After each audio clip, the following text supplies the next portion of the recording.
오늘 주제는 워킹맘으로서 스트레스 받는 상황들. 방문이 벌컥 열리는 거야. 허리가 5분만, 엄마 5분만. 막 이렇게. 이건 아이를 보고 있는 것도 아니고 일을 하는 것도 아니고 업무 끝나면 이제 나도 한숨 돌리고 싶은데 바로 투입. 옷도 사고 상품도 사고 신발도 사고 현실을 높이해야 돼요. 저희 넷의 공통점이 있습니다. 뭔데요? 예쁘다? 그것도 맞는데 맞죠, 의견님? 바로 워킹맘이라는 것이죠. 오늘 주제는 워킹맘으로서 스트레스 받는 상황들과 스트레스 해소법. 제가 이 콘텐츠를 준비하면서 어떤 책의 구절을 발견했어요. 김지경 작가의 내 자리는 내가 정할게요. 임신과 출산은 나의 머리채를 출발선 100m 뒤로 확 잡아 끌었다. 이제 다시는 1인분의 노동력을 흡족하게 제공하는 이들과는 같은 선에 설 수 없다는 걸. 늘 악이냐 일이냐를 저울질하면서 그때그때 어떤 선택을 하든 죄책감을 느끼며 살아갈 수밖에 없다는 걸 매 순간 깨닫는다. 지금 소름 돋았어. 1인분의 노동력을 더 이상 제공하지 못한다는 말이 정말 와닿는다. 이런 상황에 있는 워킹맘으로서 좀 스트레스 받는 상황이 다양하게 있으실 것 같은데 어떤 상황에서 스트레스를 받으시는지 이야기를 해볼게요. 한숨부터 쉬고. 스트레스를 받는 상황을 생각해보니까 아이가 없을 때, 그리고 아이가 하나일 때, 그리고 아이가 둘일 때 상황이 다 다르더라고요. 아이가 없을 때는 이게 낮에 집중이 잘 안 돼, 회사에서. 그러면 충분히 내가 몰입할 수 있는 시간을 만들어낼 수 있었는데 아이가 생기니까 일단 그게 안 되더라고요. 아이가 하나일 때는 사무실에 출근을 했었거든요. 그 낮에 집중할 수 있는 시간이 주어지고 정말 일을 집으로 가지고 가지 않았거든요. 딱 모드 전환이 됐어요. 장소가 변하니까. 그런데 지금은 이제 아이가 둘이고 사무실이 이제 집이잖아요. 저희 회사는 워킹맘들은 재택을 하는 분들이 많은데 사무 공간과 생활 공간과 휴식 공간이 모두 집인데다가 아이가 둘이 있다 보니까 내가 세웠던 기준이나 일을 하는 방식, 뭐 휴식을 하는 방식이 다 엉망이 되는 느낌을. 그래서 어떤 상황에 그렇게 그럼 스트레스를 받을까 생각을 해보니 업무에 되게 집중을 해야 되는 일들이 있잖아요. 되게 집중해서 일을 하고 있는데 방문이 벌컥 열리는 거야. 그러니까 엄마! 근데 들어가지고 막 말을 시키거나 매달리거나 하면 나도 모르게 막 화가 폭발을 막 저리 가! 5분만! 엄마 5분만! 막 이렇게 아이랑 실랑이를 하면서 일의 흐름이 끊길 때 그때 너무 스트레스를 받더라고. 아람님의 가장 큰 워킹맘으로서의 스트레스는 뭐예요? 집중을 할 수 있는 시간이 정해져 있지만 할 수 없는 상황이 됐을 때 육아를 해야 되는데 다 끝나지 못한 업무가 머릿속에 계속 맴돌고 있으면 이건 아이를 보고 있는 것도 아니고 일을 하는 것도 아니고 둘 다 어느 것 하나도 제대로 하지 못하는 그런 반반치킨도 아니고. 네. 그런 상황이 자주 올 때 그럴 때 제일 스트레스 받는 것 같아요. 이사를 오면서 남편이 육아 휴직을 했어요. 아이가 하원하면은 집으로 오는 거예요. 이게 전보다 집중력이 좀 많이 흐려지더라고요. 바깥에서 아이가 떠드는 소리가 이제 들리는 거죠. 네. 남편이 아이를 케어한다고 해도. 비가 오거나 뭐 아이가 집에서 놀고 싶어 하거나 그런 날은 나갈 수가 없으니까 이제 집에 있으면 또 방문을 열고 거기서 집중력이 흐려지니까 또 나는 업무 시간에 온전히 다 해야지. 맞아요. 이 시간이 끝나면 육아를 또 열심히 최선을 다해서 해야 되는데 그게 자꾸 방해가 되니까 거기서 스트레스가 오고 저희는 계속 이 업무 시간과 업무 외 시간을 100의 에너지를 풀로 써서 계속 달려야 되잖아. 업무 시간도 빡 집중해서 다 해야 되고 그 외 시간도 아이 케어를 빡 집중해서 다 해야 되고 뛰었다 걸었다 하는 게 아니라 계속 뛰는 느낌. 너무 같은 생각이에요. 체력이 없으면 모든 스트레스가 그냥 다 직방으로 오는 것 같아요. 아니면은 그날 업무가 좀 힘들었는데 업무 끝나면 이제 나도 한숨 돌리고 싶은데 바로 투입돼야 방문을 돼요. 열면 제2의 네. 직장이 기다리고 있지. 네. 우리는 이제 애들이 그래도 어느 정도 컸기 때문에 막 손 가는 일 때문에 스트레스는 없는데 내가 집중해야 될 때 아이들과 한 공간에 있으니까 와서 말을 시킨다거나 이거 해달라거나 할 때 말을 많이 시키는 거 같더라고요. 말을 시켜. 듣지 못하는데도. 그럴 때 정말 짜증이 나거든요. 근데 나는 또 은지님처럼 참거나 이런 게 안 되는 또 성격이라서 짜증을 낸단 말이야. 그래서 우리 아이들이 엄마 회사 끊으라고. 엄마가 회사 다니는 순간부터 자기한테 짜증을 내고 그리고선 자기랑 이야기하는 시간이 없다고. 그게 이제 자꾸 은호가 나한테 그런 얘기를 하니까는 그런 데서 오는 어떤 미안함, 네. 그러지 말아야지 하는데도 다음날 또 그러고 있는 나, 이게 안 바뀌더라고요. 이게 일을 하면서 누구도 만족하지 못하는 생활이 계속되는 거야. 아이는 아이대로 엄마는 일만 해라고 생각하고 또 나는 나대로 쟤 때문에 집중할 수 있는 시간이 부족해. 또 나를 위한 시간도 없어라고 생각을 하면서 모두가 다 불만인 상황이 계속되는 거예요. 근데 왜 일하고 있지? 모르겠어요. 왜 그런 거죠? 되게 또 아이러니하게도 아까 스트레스 해소법이 없다고 했지만 육아를 하면서 일을 하는 시간이 스트레스 해소가 된다 그러면 이건 너무 재수없나? 제가 없어요. 어떤 의미인지는 분명히 알 거예요. 다른 어떤 스트레스, 워킹맘으로서. 회사에 연차 제도라는 게 있잖아요. 근데 그 연차를 나를 위해서 쓸 수 없어요. 거의 100% 아이를 위해서 사용하게 되잖아요. 정말 나를 위한 쉼 시간이 없는 거죠. 혹시 다른 스트레스는? 제가 일과 이렇게 육아를 병행하면서 힘든 부분이 있는데 내가 이 두 부분 모두 최선을 다하고 있는데 이걸 가족들이 알아주지 못하는 것 같은 느낌을 받을 때, 예를 들면 친정 엄마가 너는 참 편하게 애 키우는 거다, 엄마가 왜 봐주시니까 그렇게 말하고 동네 분들도 아유 할머니가 애 봐줘서 너무 편하겠어 이렇게 말씀하실 때 조금 마음이 안 좋더라고요. 내가 이렇게 편하게 지내고 있는 것만 아닌데 편해 보여요.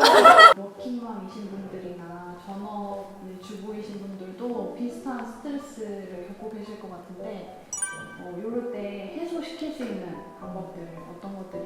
의류님이 그 스트레스 해소법을 미리 읽어보셨는데 마음이 아프셨다고 혜주님의 스트레스 해소법을 최근 기준으로 생각하니까 아무리 생각해도 내가 이렇게 많이 쌓인 스트레스를 어떻게 풀고 있나를 생각을 해봤더니 스트레스를 풀고 있는 방법이 없는 거예요. 너무 슬프지만 또 뭐 사람이 슬퍼만 할 수 없지. 그 중에서도 생각을 해오기는 해왔어. 어떻게 했을 때 그나마 뭔가 내 분위기가 전환되고 스트레스가 풀렸나를 생각을 해봤더니 일단 책을 한 권 들고 나와요. 나와서 음악을 엄청 크게 틀어놓고 공원을 한 바퀴 좀 빠른 걸음으로 걸으면 약간 좀 심장박동이 올라가잖아요. 기분이 살짝 좋아졌을 때 커피숍으로 들어가서 이제 커피를 마시면서 책을 읽는 거예요.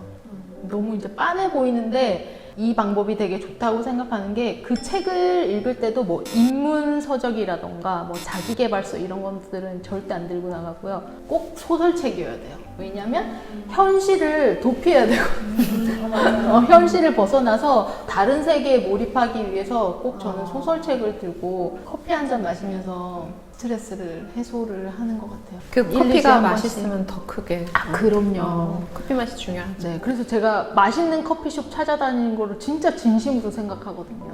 저희 동네에 오시면 맛있는 커피집으로 꼭 모셔가겠습니다. 저는 되게 단순한 사람인가 봐요. 스트레스도 확 받는데 푸는 것도 사실은 되게 단순하게 맛있는 음식과 술만 있으면 되더라고요. 그러면은 그거 먹으면서 뭔가 이렇게 싸르르르 풀려지는 느낌? 근데 그때 이제 가만히 있으면 안 되죠. 내가 이제 받은 스트레스에 대해서 다다다다다다 그렇게 한번 털어놓고 나면은 같이 이렇게 좀 많이 내려가는 듯한 느낌? 아람님 거 궁금하네요. 저는 리스트만 많지 굉장히 기본적인 스트레스 해소 방법? 저희 동네에는 맛있는 커피집이 별로 없어요. 그래서 커피랑 달달한 케이크 먹으면서 그 케이크의 그 단맛에 되게 기분이 좋아지거든요. 그리고 제일 좋은 건 청소. 오, 맞아요. 좋은 방법. 마음이 복잡할 때는 청소를 해요. 그리고 이거는 업무 때문에 받는 스트레스뿐만 아니라 육아나 남편과의 싸움이나 약간 스트레스일 때도 저희는 서로 청소를 해요. 갑자기 기분 되게 깨끗해지겠다. 진짜 엄청 깨끗하겠는데? 이게 제가 청소기 돌리면 그거 끝나면 남편이 걸레질하고 뭔가 쿵짝이 잘 맞는 거야. 그러면서 슬슬슬 풀리고 청소를 하면서 스트레스를 푼다. 네. 저희도 비슷해요. 며칠 전에 크게 싸웠었는데 남편이 냉장고 싹 비우고 저는 그 거기서 나온 설거지 다 하고 그치. 그래서 화장실 막 청소하고 맞아요. 분노의 청소가 또 다른 스트레스 해소법은 나가서 쇼핑하는 거. 저도 돈 쓰는 거. 쇼핑 있어요. 혹시 B형이세요? 아니요. 확 큰 거 긁고 나면은 이렇게 확 풀리는 듯한. 아, 진짜 동물적 감각입니다. 은지님은 어떻게 보세요? 나는 이렇게 하면 스트레스가 해소돼요 라고 말할 수 있는 게 없더라고요. 그래서 노하우를 배워가고 싶었어요.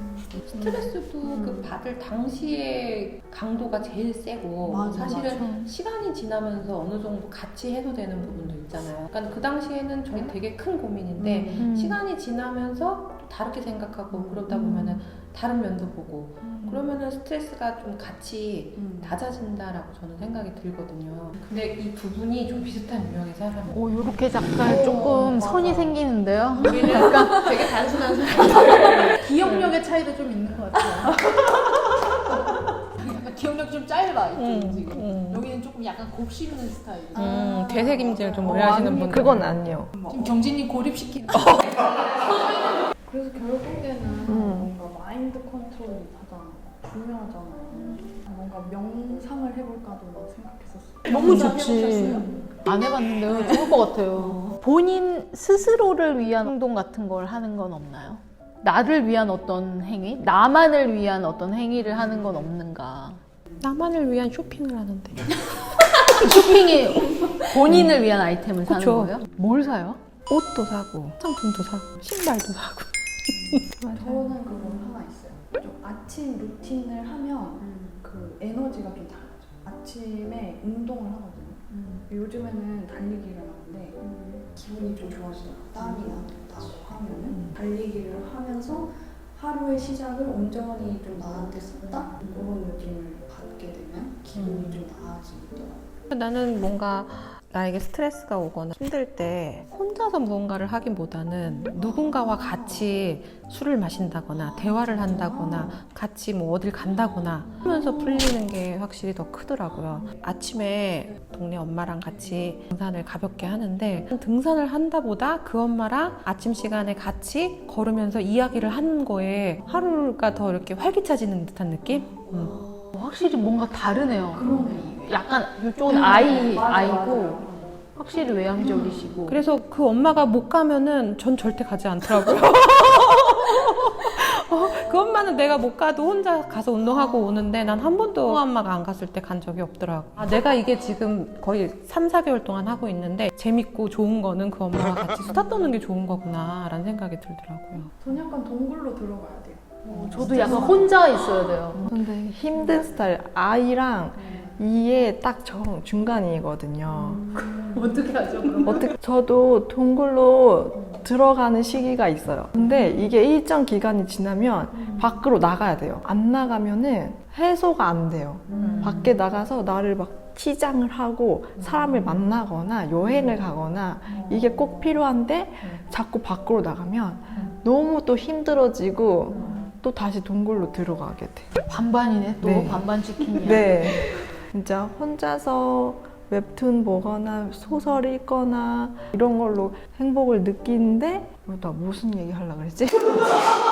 이렇게 회사에서 받는 스트레스가 있으면은 털어놓잖아요. 친한 사람들한테. 그러니까 저는 주로 혜주님한테 막 나누고 1차로 하고 그다음 2차로 집에서 남편한테 하고 3차로 친구한테 하고 4차로 우리 언니한테 하고 한 4번 해야 스트레스가 그러면은 싹 없어져. 근데 저한테 많이 하시잖아요. 스트레스 받는 이야기. 안 풀려요? 조금은 풀리지만 저는 4차까지 안 가거든요. 경진님에서 끝나거든요.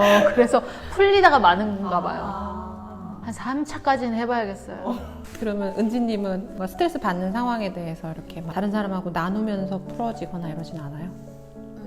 잘 말해요. 스트레스 받는 일과 밀접하게 그 상황을 잘 알고 있는 사람이 있으면 말하는데 잘 모르는데 구구절절 말하면 나도 피곤하고. 맞아, 맥락 설명까지 하면 그게 더 힘들지. 네. 그래서 그 스트레스 받을 때마다 같은 사람한테 얘기해줘야지 맥락 상황을 명확하게 알고 있어. 구현 설명 안 해도 딱 몇 단어만으로도 그래서 같이 맞장구 쳐줄 수 있고 그런 사람을 만들어요 회사 안에. 이게 재택이다 보니까 네. 뭐 만나서 하는 줄 알아요. 다다다다다다. 그래서 가끔씩 모여서 이렇게 회식 시간을 갖는 것도 되게 중요한 것 같아요. 오늘 좀 풀고 갈까요 우리? 여러분도 뜬금없는 마무리. 아마 놀라실 것 같아요, 시청자분들도. 놀라시지 않았죠? 보시면서 공감되는 상황이 있으셨다면 댓글로 남겨주시면 저희가 열심히 읽어볼게요. 그리고 또 갖고 계신 노하우가 있으시다면 저희한테도 알려주시면 저희도 한번 해보도록 하겠습니다. 그러면 다음에 또 만나요. 안녕.